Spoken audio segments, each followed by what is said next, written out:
coming from a human rights organization, I see the state of human rights pretty closely and pretty alarming, with lots of concern, and also with a lot of work to do.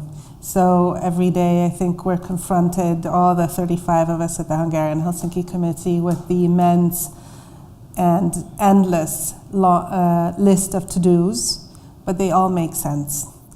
I see how a lot of people are now taking on the role of not only a moderator, but also as a supporter and a vocal supporter of human rights. And so they would themselves start defending the work that we do. For example, the scheme that Hungary has where as a taxpayer you can designate 1% of your personal income tax to a civil society organization of your choice. And our organization, many other civil society groups that work on human rights issues or accountability, anti-corruption issues, have been seeing the number of donors and the number of money, or the amount of money, going up in the past couple of years. I think there's a lot more people who are concerned about where things are going in Hungary. To publicly voice support is very often seen as costly. You would not expect that necessarily in 2019 in Hungary, in an EU member state, that people would associate some sort of maybe hard to define kind of risk that they would face if they vocally support a human rights organization. The threat to the rule of law, the racism, the xenophobia, the shrinking civic space is also evidenced elsewhere. But Hungary is certainly a leader. Sadly, a bad leader, setting a bad example, but it's not the only country that does it globally. So sadly, we do see a lot of similarities with countries which are not EU member states, but where shrinking civic space has been going on for many years, and it has taken quite a serious toll on human rights defenders, or where you see the freedom of the press being under attack, or where you see judges or even academics thrown in prison. There is certainly a lot of differences, but a lot of trends that we can also learn from.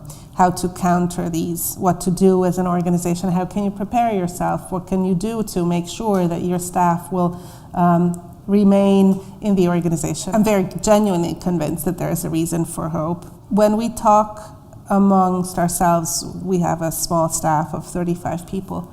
I think there is very clearly strong conviction that what we're doing is important. There's also resonating support for that in society.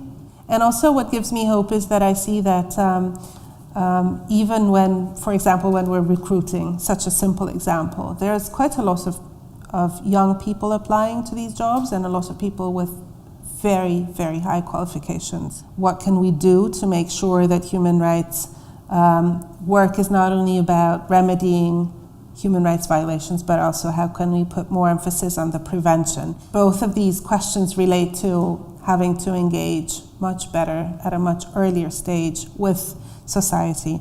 How can we get across to individuals? There is a lot of things to be done in civic education in Hungary, legal literacy, making language less difficult so that people would simply understand what is it that they're dealing with. That would also empower them. So there's lots of work that might not be in a very short term, that doesn't produce spectacular results from one day to the next, but it requires long investment in building, and for that I think we need to work together with a lot of organizations, not necessarily only human rights NGOs, but a lot of other organizations.